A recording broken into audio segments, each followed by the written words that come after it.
दिल्ली में blast 350 kilo RDX, क्या सब कुछ इत्तेफाक?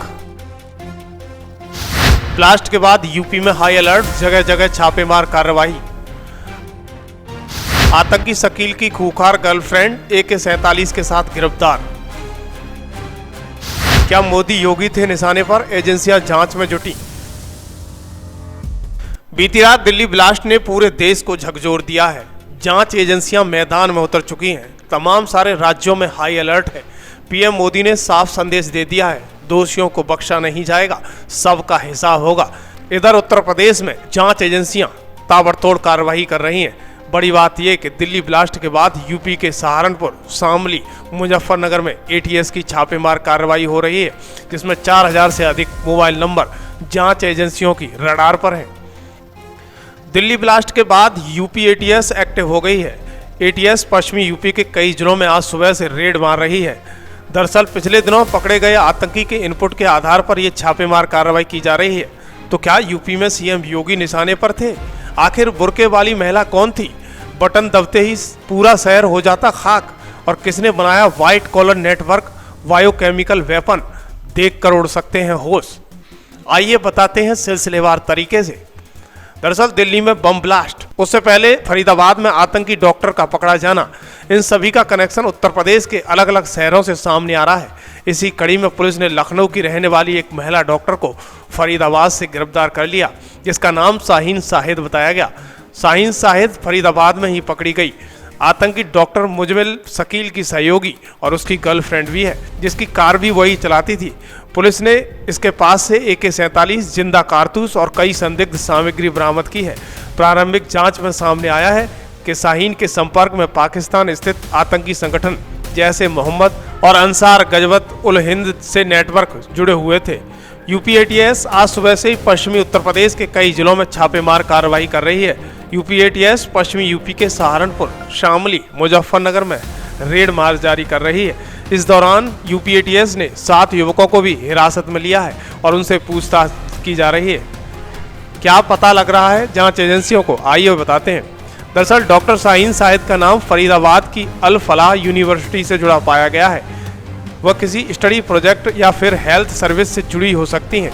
जांच एजेंसियां ये भी पता लगाने की कोशिश कर रही हैं कि क्या यूनिवर्सिटी की आड़ में किसी तरह की आतंकी फंडिंग नेटवर्क चलाया जा रहा है। जांच एजेंसियां शाहीन की call details, banking data, Kashmir Delhi यात्रा की भी जांच कर रही हैं, ताकि आतंकी मॉड्यूल की जड़ों तक पहुंचा जा सके।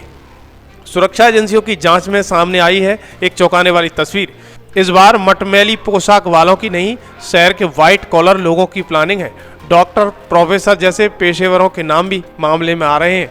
जम्मू कश्मीर के पुलवामा के रहने वाले डॉक्टर मुजमिल का फरीदाबाद में किराए का कमरा सिर्फ रुके रहने के लिए नहीं था।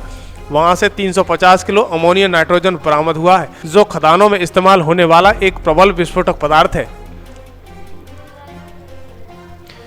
क्या है गंभीर मामला? दरअसल ये परंपरागत आतंकवादी तस्वीर से बिल्कुल अलग है। यहाँ शिक्षित, प्रतिष्ठित दिखने वाले लोग शामिल बताए जा रहे हैं। पकड़ी गई सामग्री और कथित शत्रु संगठनों के इशारे ने देशव्यापी सुरक्षा सवाल खड़े कर दिए हैं। इतने विस्फोटक और संवेदनशील सामान का स्रोत क्या था? किसने लॉजिस्टिक सपोर्ट दिया? और क्या कहीं से कोई संस्थागत छूट मिल रही थी? सहारनपुर से गिरफ्तार आदिल ने क्या किया खुलासा? इस पूरे मामले का खुलासा तब हुआ जब सहारनपुर जिले से जम्मू कश्मीर पुलिस ने बीते 7 नवंबर को डॉक्टर आदिल अहमद नाम के डॉक्टर को गिरफ्तार किया।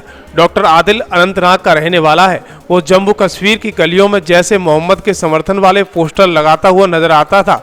उम्र कहाँ? हमने बोला दिल्ली में है। उम्र दिल्ली में है। पूछताछ करके उनको ले जा सकते हैं, फिर उनको लेके गए। उसी ने पुलिस की पूछताछ में डॉक्टर मुजमिल शकील करा का नाम लिया और यहीं से जांच की सुई घूम गई। कमरे में क्या क्या मिला? प्राप्त जानकारी के मुताबिक डॉक्टर मुजमिल शकील 3 महीने से फरीदाबाद जिले के धौस गांव में किराए पर कमरा लिया हुआ था, जहां वो रहता नहीं था बल्कि केवल सामान रखता था। बीते रविवार को पुलिस ने छापामार कार्रवाई की तो करीब 360 किलो विस्फोटक सामग्री बरामद हुई, जो अमोनिया नाइट्रेट हो सकता है।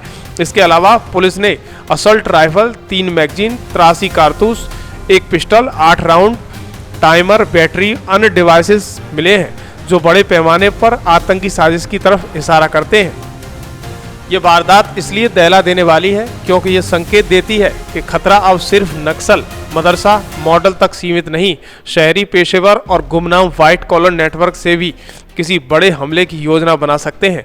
अल फलाह यूनिवर्सिटी और संदिग्धों के पेशेवर कनेक्शन की शीघ्र व्यापक और पारदर्शी जांच अनिवार्य है ताकि बड़े खतरे को समय रहते रोका जा सके। आपको बता दें कि सुरक्षा एजेंसियों के हाथ फरीदाबाद आतंकी मॉड्यूल में शामिल आदिल लगा था। आदिल के करीबियों से भी पूछताछ की जा रही है। इस दौरान एटीएस ने बिलाल खान को भी दबोचा था। बता दें कि बिलाल खान पाकिस्तानी हैंडलर के संपर्क में था। इसके मोबाइल से जांच एजेंसियों ने 4000 से अधिक संदिग्ध नंबर मिले हैं। यूपी एटीएस इसके संपर्क में रहे लोगों की जांच कर रही है। दिल्ली ब्लास्ट के लेकर भी सवाल खड़े हो रहे हैं। सूत्रों से मिली जानकारी के मुताबिक जांच एजेंसियों को पता चला है कि दिल्ली ब्लास्ट में अमोनिया नाइट्रेट, फ्लू ऑयल और डेटोनेटर का इस्तेमाल किया गया था। आपको बता दें कि अगर अमोनिया नाइट्रेट में फ्लू ऑयल मिला दिया जाता है तो ये एक खतरनाक विस्फोटक बन जाता है। फिलहाल घटनास्थल से मिले सबूतों की जांच हो रही है। एनआईए, एटीएस, यूपी एटीएस तमाम सारी जांच एजेंसियां मौके पर हैं।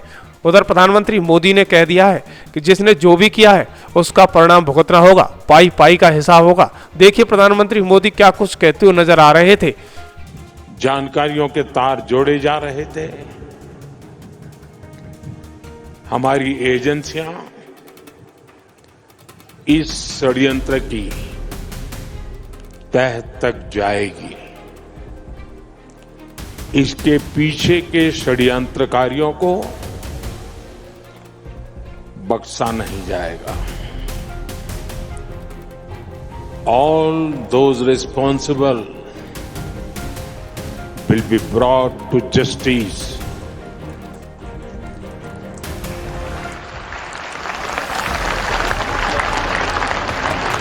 साथियों, दिल्ली ब्लास्ट और 350 किलो आरडीएक्स की बरामदगी ने पूरे देश को हिलाकर रख दिया है।